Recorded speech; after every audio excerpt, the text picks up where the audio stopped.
Hello students, हम lecture 11 में बात कर रहे थे टेम्परेचर डिपेंडेंस ऑफ रेजिस्टेंस की। आज हमारा लेक्चर 12 है। लेक्चर 12 में अगेन हम टेम्परेचर डिपेंडेंस ऑफ रेजिस्टेंस से ही स्टार्ट करते हैं। हमने क्या बात की थी कि कंडक्टर था। कंडक्टर का जब टेम्परेचर बढ़ाते हैं तो काइनेटिक एनर्जी बढ़ती है, और काइनेटिक एनर्जी किसको बढ़ाएगी? इलेक्ट्रॉन्स के बीच कॉलिजन्स को बढ़ाएगी। और जब कॉलिजन्स बढ़ेंगी तो डेफिनेटली क्या बढ़ जाएगा, क्या घट जाएगा? डिक्रीज हो जाएगा। कौन? Relaxation times. जब कॉलिजन्स का नंबर ज्यादा होगा तो रिलैक्सेशन टाइम कम हो गया इसका मतलब, और रिलैक्सेशन टाइम कम होने का मतलब रेजिस्टेंस बढ़ गया। यानी रेजिस्टेंस रिलैक्सेशन टाइम के इनवर्सली प्रोपोर्शनल होता है। इस रिलेशन से भी ऐसा ही पता चल रहा है। ठीक है, इसका मतलब टेम्परेचर बढ़ाने से कंडक्टर का रेजिस्टेंस बढ़ता है, ऐसा हमें पता लग गया। अब जो चेंज इन रेजिस्टेंस है, ये जो कंडक्टर है, मान लीजिए ये कंडक्टर है, इस कंडक्टर के रेजिस्टेंस में जो चेंज है उसको मैं यदि डेल्टा आर लिखूं, delta R is the change in resistance. और ये जो चेंज इन रेजिस्टेंस है वो किस किस पैरामीटर पर डिपेंड करेगा?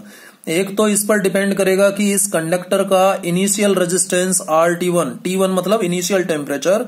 यदि मैं इनिशियल टेम्परेचर को T1 मानूं तो इसका रेजिस्टेंस जो होगा इनिशियल टेम्परेचर T1 पर, वो मान लेता हूं RT1 है। तो जो चेंज इन रेजिस्टेंस होगा इसके इनिशियल रेजिस्टेंस पर भी डिपेंड करेगा, नंबर एक। और नंबर टू कि इसका टेम्परेचर T1 से T2 हो रहा है। T1 से मान लीजिए कोई दूसरा टेम्परेचर T2 हो रहा है, तो जो टेम्परेचर डिफरेंस है वो टेम्परेचर डिफरेंस पर भी ये डिपेंड करेगा। टेम्परेचर डिफरेंस क्या आया? T2 minus T1। भाई T2 is greater than T1 है, इसलिए T2 माइनस T1 लिखा। T2 is greater than T1। तो जो चेंज इन रेजिस्टेंस है कंडक्टर का, भाई सीधी सी बात है, वो दो पैरामीटर पर डिपेंड हुआ। एक तो इनिशियल रेजिस्टेंस RT1 यानी resistance at T1 degree Celsius temperature, and change in temperature यानी delta T which is equal to T2 minus T1। T2 ज्यादा है T1 से, इसलिए T2 माइनस T1 लिखा है। इसका मतलब delta R is directly proportional to initial temperature, and also delta R is directly proportional to change in temperature. अब जब इन दोनों को, इस रिलेशन को और इस रिलेशन को कंबाइन करते हैं तो क्या लिखेंगे? Delta R is directly proportional to RT1 into T2 minus T1 आ जाएगा। और जब इस डायरेक्टली प्रोपोर्शनल के साइन को हटाएंगे तो इक्वल आ जाएगा और एक कांस्टेंट आ जाएगा, और इस कांस्टेंट को हमने नाम दिया अल्फा। क्या नाम दिया? अल्फा। अब ये डायरेक्टली प्रोपोर्शनल था, लेकिन यहां पर ये कांस्टेंट है अल्फा, यहां इक्वल आ गया। ये डायरेक्टली प्रोपोर्शनल हट करके इक्वल आया, और ये कांस्टेंट, और उस कांस्टेंट को हमने किससे रिप्रेजेंट किया? अल्फा से रिप्रेजेंट किया है। तो डेल्टा आर यानी चेंज इन टेम्परेचर बराबर आ गया alpha into RT1 into T2 minus T1। अब यहां से डेल्टा आर को मैं लिखता हूं resistance at temperature T2 minus resistance at temperature T1, यानी final temperature minus initial temperature, यही चेंज इन रेजिस्टेंस होगा। Resistance at temperature T2 minus resistance at temperature T1 is equal to alpha RT1 T2 minus T1। ये आ गया। अब यहां से alpha निकाल लिया, अल्फा बराबर क्या आ जाएगा? R at T2 minus resistance at T1 divided by resistance at T1 multiplied with T2 minus T1। और इसी से जब हम क्रॉस मल्टीप्लाई करेंगे, यानी इस इक्वेशन से मैं ये भी तो निकाल सकता हूं, RT2 की वैल्यू निकाल सकता हूं। यहां से RT1 है, माइनस RT1 को इधर भेज दो तो RT2 आ जाएगा। RT1 और ब्रैकेट में RT1 जब इधर आएगा तो पूरे में से कॉमन आएगा, तो 1 plus alpha T2 minus T1 आ जाएगा। यानी ये निकालना यही आएगा। ठीक है। अब यदि मैं इनिशियल टेम्परेचर को 0 डिग्री सेल्सियस ले लेता हूं और T2 को मैं ले लेता हूं कोई टेम्परेचर T डिग्री सेल्सियस, तो T1 की जगह 0 लिख दें और T2 की जगह T लिख दें, तो रिलेशन क्या हो जाएगा? Alpha is equal to RT minus R0 upon R0 into T minus 0। तो अल्फा इज इक्वल टू क्या आ गया? RT minus R0 upon R0 into T। या फिर इसको इस तरीके से भी लिख सकते हैं, RT is equal to R0 into 1 plus alpha T। इस तरीके से भी लिखा जा सकता है इसको। ठीक है, इससे आगे बात करते हैं। इससे आगे मैं बात करूं, जो ये रिलेशन हमने निकाला अभी रेजिस्टेंस का, कि RT resistance at temperature T2, जो ये रेजिस्टेंस रिलेशन हमने निकाला इज इक्वल टू RT1 और into 1 plus alpha T2 minus T1, ये आया था ना रिलेशन। फिर T1 को 0 मान लिया और T2 को T मान लिया था, ये रिलेशन आया था। इस रिलेशन में ये जो अल्फा आ रहा है, this alpha is known as temperature coefficient. क्या कहलाता है ये? टेम्परेचर कॉफिशिएंट कहलाता है। ये टेम्परेचर कॉफिशिएंट कहलाता है, बहुत ही इंपॉर्टेंट फैक्टर है। Alpha is temperature coefficient. और इसी टेम्परेचर कॉफिशिएंट से हमें पता चलेगा कि कंडक्टर का बिहेवियर कैसा होगा, इंसुलेटर का बिहेवियर कैसा होगा और सेमीकंडक्टर्स का बिहेवियर कैसा होगा। कैसे हम डिफाइन करें इस अल्फा को, पहले तो बात ये देख लें। तो जो अल्फा आया था हमारा फॉर्मूले में, वो क्या आया था? Change in resistance RT2 minus RT1 upon RT1 into T2 minus T1, ये आया था। तो इट में भी डिफाइंड, इस रिलेशन के अकॉर्डिंग इसको डिफाइन किया जा सकता है। इंक्रीज इन रेजिस्टेंस, अब T1 को जब मैंने 0 ले लिया तो इसको T1 को 0 और T2 को T ले लिया, तो इसको मैं ऐसे भी लिख सकता हूं RT minus R0 upon R0 into T और माइनस 0, इतना ही हो जाएगा सिंपली। तो it may be define, alpha कैसे डिफाइन होगा? Alpha may be defined as the increase in resistance. ये RT माइनस R0 क्या है? इनिशियल रेजिस्टेंस R0 था, बाद में RT हुआ, तो इंक्रीज कितना हुआ? RT माइनस R0 हुआ। Increase in resistance per unit original resistance. R0 क्या है? Original resistance. So per unit original resistance per unit degree Celsius और केल्विन राइज ऑफ टेम्परेचर। और ये टेम्परेचर में राइज है, T से टेम्परेचर बढ़ रहा है, पहले 0 था बाद में T हो गया, तो ये T किसको रिप्रेजेंट कर रहा है? टेम्परेचर राइज को। R0 किसको रिप्रेजेंट कर रहा है? इनिशियल टेम्परेचर को, इनिशियल रेजिस्टेंस को। तो अल्फा क्या हो जाएगा? This temperature coefficient may be defined as the increase in resistance per unit original resistance per unit degree Celsius और केल्विन राइज ऑफ टेम्परेचर। लिखा जाएगा या नहीं भाई? जब R0 की वैल्यू 1 ले लूं 1 ओम और T की वैल्यू 1 डिग्री सेल्सियस या 1 केल्विन ले लेता हूं, तो अल्फा RT माइनस R0 के बराबर हो जाएगा। और RT माइनस R0 क्या है? इंक्रीज इन रेजिस्टेंस है। तो increase in resistance per unit original resistance per unit degree Celsius और केल्विन राइज ऑफ टेम्परेचर। ठीक है, अब यूनिट क्या होगा अल्फा का? देखिए ये RT माइनस R0 से क्या आएगा? रेजिस्टेंस आएगा, और R0 क्या है? रेजिस्टेंस। दोनों की यूनिट कैंसिल हो जाएगी, तो क्या बचेगा? Simply 1/T। और 1/T का T क्या है? टेम्परेचर। और टेम्परेचर का यूनिट क्या है? डिग्री सेल्सियस या केल्विन। ऊपर जाएगा तो पर डिग्री सेल्सियस और पर केल्विन। तो ये यूनिट ऑफ अल्फा हो गया। समझ में आ गया? चलिए अब कंडक्टर्स की बात करता हूं। कंडक्टर्स के लिए अल्फा का क्या वैल्यू होता है, कैसा होता है? कंडक्टर्स के लिए अल्फा पॉजिटिव होता है। कंडक्टर्स के लिए अल्फा कैसा होता है? पॉजिटिव होता है। कंडक्टर्स के लिए यदि हम बात करें तो अल्फा की वैल्यू कैसी होती है? पॉजिटिव होती है। ठीक है, तो जब अल्फा पॉजिटिव होगा तो इस रिलेशन का यूज करें हम। जब अल्फा पॉजिटिव होगा तो डेफिनेटली RT2 बढ़ेगा, इसकी वैल्यू बढ़ेगी क्योंकि 1 प्लस हो रहा है तो बढ़ेगी, और बढ़ेगी इसका मतलब रेजिस्टेंस बढ़ेगा। कब? टेम्परेचर बढ़ाने से। यदि कंडक्टर्स यानी मेटल का जब मैं टेम्परेचर बढ़ाता हूं तो रेजिस्टेंस ऑफ द कंडक्टर क्या हो जाएगा? इंक्रीज हो जाएगा। और resistance of the conductor increase होने का मतलब रेजिस्टिविटी बढ़ रही है, और रेजिस्टिविटी बढ़ने का मतलब कंडक्टिविटी डिक्रीज हो रही है, कंडक्टिविटी कम होगी। ठीक है, तो जब हम कंडक्टर्स का यानी मेटल्स का टेम्परेचर बढ़ाते हैं तो उसका रेजिस्टेंस क्या होता है? बढ़ता है। उस वजह से उसकी कंडक्टिविटी कम होती चली जाती है। दूसरी बात करूं मैं इंसुलेटर्स की। इंसुलेटर्स के लिए अल्फा नेगेटिव होता है। अब जब अल्फा नेगेटिव होगा तो ये 1 माइनस आएगा। अब जब 1 माइनस आएगा तो टेम्परेचर बढ़ाने से जो दूसरे टेम्परेचर पर रेजिस्टेंस है वो क्या हो जाएगा? कम हो जाएगा। So on increasing temperature resistance क्या हो रहा है? डिक्रीज हो रहा है। इंसुलेटर्स का रेजिस्टेंस कम होता है। कब? टेम्परेचर बढ़ाने से, यानी उनमें कंडक्टिविटी आ सकती है और ज्यादा टेम्परेचर करने पर। ठीक है, वो लेकिन नेचर ऑफ मटेरियल पर भी डिपेंड करेगा।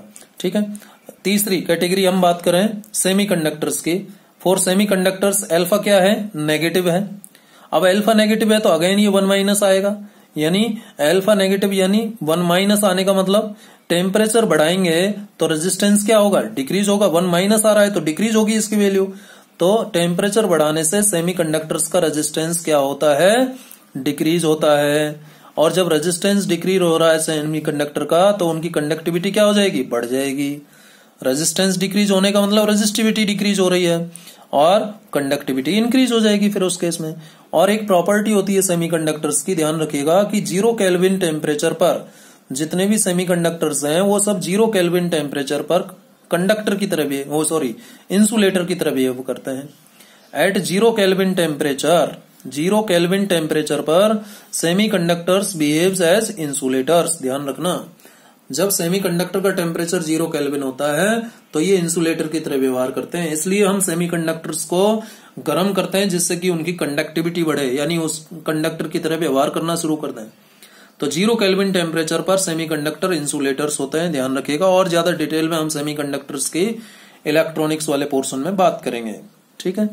चलिए इससे आगे बढ़ते हैं। तो हमने इसमें अल्फा का वैल्यू पता कर लिया कि नेगेटिव किसके लिए होगा, इंसुलेटर और सेमीकंडक्टर्स के लिए। पॉजिटिव किसके लिए होता है, कंडक्टर्स के लिए, ठीक है। इससे आगे बात कर लेते हैं।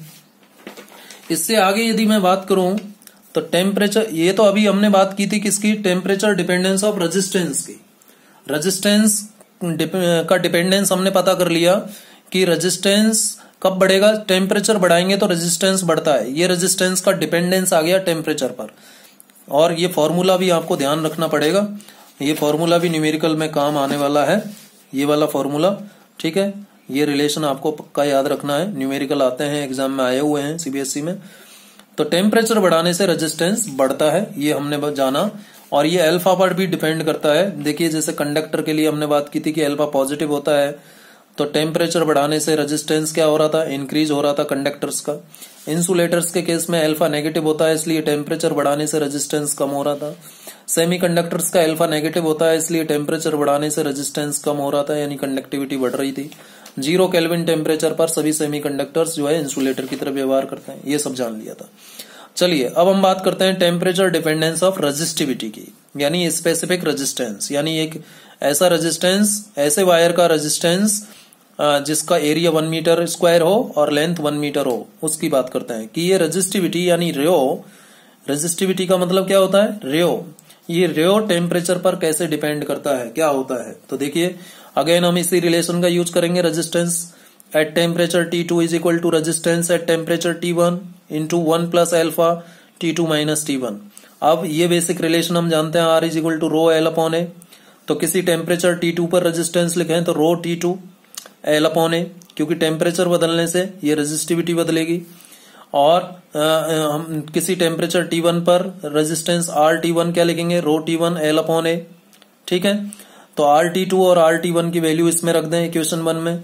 तो ये देखिए रखा, rho T2 L upon A is equal to rho T1 L upon A into 1 plus alpha T2 minus T1। अब एल अपॉन ए कैंसिल हो गया, rho T2 is equal to rho T1 into 1 plus alpha T2 minus T1। वैसा ही relation आ गया, केवल क्या अंतर आया, R की जगह रो आ गया बस यहाँ पर, ठीक है।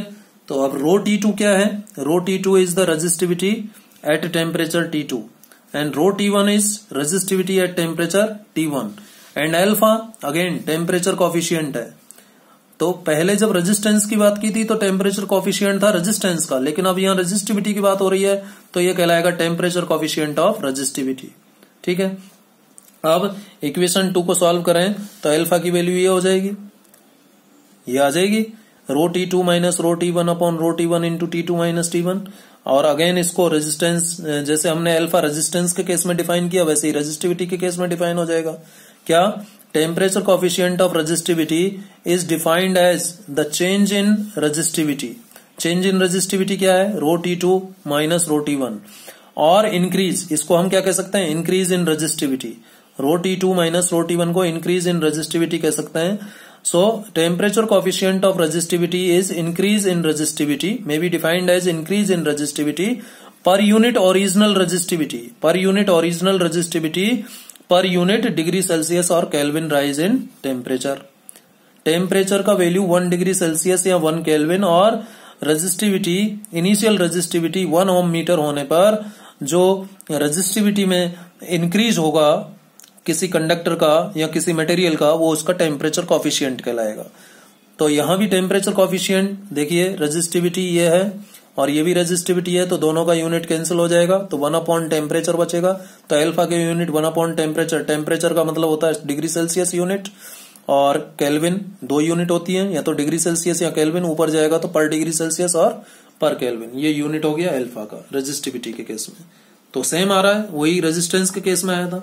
चलो कुछ इंपॉर्टेंट ग्राफ की और बात कर लेते हैं जो एग्जाम्स में बहुत बार पूछे गए हैं सीबीएसई में। ठीक है, कॉपर, कॉपर क्या है? कंडक्टर है, कंडक्टर। ठीक है, कंडक्टर मेटल। तो इस केस में देखिए, ये एक्स एक्सिस पर मैंने टेम्परेचर लिया है केल्विन पर, वाई एक्सिस पर रेजिस्टिविटी लिया है ओम मीटर। तो टेम्परेचर बढ़ाने से देखिए कंडक्टर का रेजिस्टिविटी बढ़ेगा, यही बात हमने की थी। हमने कंडक्टर के केस में क्या कहा था कि अल्फा क्या होता है, अल्फा क्या होता है कंडक्टर के केस में? पॉजिटिव। और जब पॉजिटिव होगा तो रो T2 रेजिस्टिविटी की वैल्यू लिखूं मैं, रो T1 into 1 plus alpha T2 minus T1। तो जब देखिए अल्फा पॉजिटिव होगा तो टेम्परेचर T1 से T2 किया, बढ़ाया, तो रेजिस्टिविटी 1 प्लस यानी बढ़ रही है। इसका मतलब टेम्परेचर बढ़ाने से रेजिस्टिविटी बढ़ती है, किसकी? कॉपर की, यानी कंडक्टर्स की। रेजिस्टिविटी बढ़ रही है मतलब रेजिस्टेंस बढ़ रहा है, मतलब कंडक्टिविटी डिक्रीज हो रही है। ये रेजिस्टिविटी वर्सेज टेम्परेचर ग्राफ हो गया।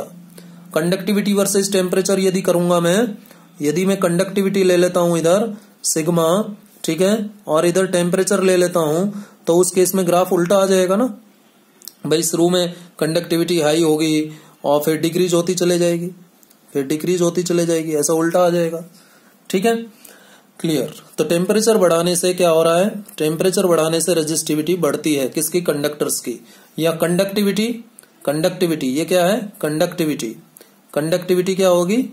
टेम्परेचर बढ़ाने से कंडक्टर्स की घटेगी, डिक्रीज होगी। और ये रेजिस्टिविटी है, तो रेजिस्टिविटी वर्सेस टेम्परेचर ग्राफ कई बार आया है, इसको ध्यान रखना। नाइक्रोम यानी एलॉय, ये एलॉय है। एलॉय आप जानते हैं, 2 या 2 से ज्यादा को मिला करके मिक्स करके जब बनाया जाए, जैसे नाइक्रोम है तो नाइक्रोम के नाम में ही पता चल रहा है। निकेल, निकेल है ना, Na निकेल, क्रोमियम, क्रोमियम और आयरन। निकेल, क्रोमियम और आयरन का एलॉय होता है कौन? Nichrome. Nichrome Na nickel, Chrome यानी क्रोमियम और आयरन, ध्यान रखना है, निकेल, क्रोमियम और आयरन, इन 3 का एलॉय होता है। तो जब किसी एलॉय की हम बात करते हैं तो एलॉय के केस में टेम्परेचर बढ़ाने से रेजिस्टिविटी बढ़ती है, लेकिन उतनी ज्यादा नहीं बढ़ती, उतनी ज्यादा नहीं बढ़ती, ध्यान रखना, उतनी ज्यादा नहीं बढ़ती। जो एलॉय होते हैं उनकी रेजिस्टिविटी बहुत कम डिपेंडेंस हो करती है टेम्परेचर के साथ, very weak dependence, very weak dependence of resistivity. Weak dependence होती है रेजिस्टिविटी की, resistivity, very weak dependence of resistivity with temperature. Temperature के साथ बहुत कमजोर डिपेंडेंस इसकी होती है, यानी उतना चेंज नहीं आता रेजिस्टिविटी में। ठीक है, बढ़ती है लेकिन उतनी ज्यादा नहीं बढ़ती जितना कि कंडक्टर्स के केस में बढ़ती है, तो एलॉय के केस में उतनी नहीं बढ़ती। ठीक है, चलिए, नाइक्रोम, नाइक्रोम एलॉय है। वैसे ही सेम ग्राफ किसके लिए आएगा? मैंगनीन, मैंगनीन के लिए MANGANIN, मैंगनीन, कॉन्स्टेंटन, ये भी एलॉय हैं, इनके लिए भी सेम नेचर का ग्राफ आएगा, ध्यान रखिएगा। तीसरा सेमीकंडक्टर्स। सेमीकंडक्टर्स के केस में, सेमीकंडक्टर्स के केस में मैंने आपको बताया था 0 केल्विन टेम्परेचर पर जो सेमीकंडक्टर्स होते हैं वो इंसुलेटर्स की तरह व्यवहार करते हैं। और सेमीकंडक्टर्स का जो अल्फा है, टेम्परेचर कोएफिशिएंट है, वो नेगेटिव होता है। कैसा होता है? नेगेटिव। इंसुलेटर का और सेमीकंडक्टर का अल्फा कैसा होता है? नेगेटिव होता है। तो ये रेजिस्टिविटी की हम बात कर रहे हैं, तो रेजिस्टिविटी का रिलेशन देखिए, rho T2 is equal to rho T1 into 1 plus alpha T2 minus T1, यही होता है। अब अल्फा नेगेटिव है तो 1 माइनस होगा यानी कम होगी, यानी टेम्परेचर T1 से T2 यानी बढ़ने पर रेजिस्टिविटी कम होती है। तो टेम्परेचर बढ़ने से रेजिस्टिविटी कम हो रही है, किसके केस में? सेमीकंडक्टर्स के केस में। यानी टेम्परेचर बढ़ाने से सेमीकंडक्टर्स के पास कंडक्टिविटी आ रही है, सेमीकंडक्टर्स के पास कंडक्टिविटी आ रही है, तो ये तो रजिस्टिविटी के साथ बात हो गई, रजिस्टिविटी, और इसका उल्टा क्या हो जाएगा, कंडक्टिविटी के साथ। ठीक है, यानी कंडक्टिविटी तो बढ़ेगी, रजिस्टिविटी कम हो रही है टेम्परेचर बढ़ाने से, किसकी, सेमीकंडक्टर्स की। तो ये तीनों ग्राफ बड़े इंपॉर्टेंट हैं, आप सबको ये ध्यान रखना है अच्छे से। ठीक है, तो इस वीडियो में इतना ही, इससे आगे हम नेक्स्ट लेक्चर में बात करेंगे इलेक्ट्रिकल एनर्जी एंड पावर, इस कॉन्सेप्ट की हम नेक्स्ट लेक्चर में बात करेंगे। Thank you very much.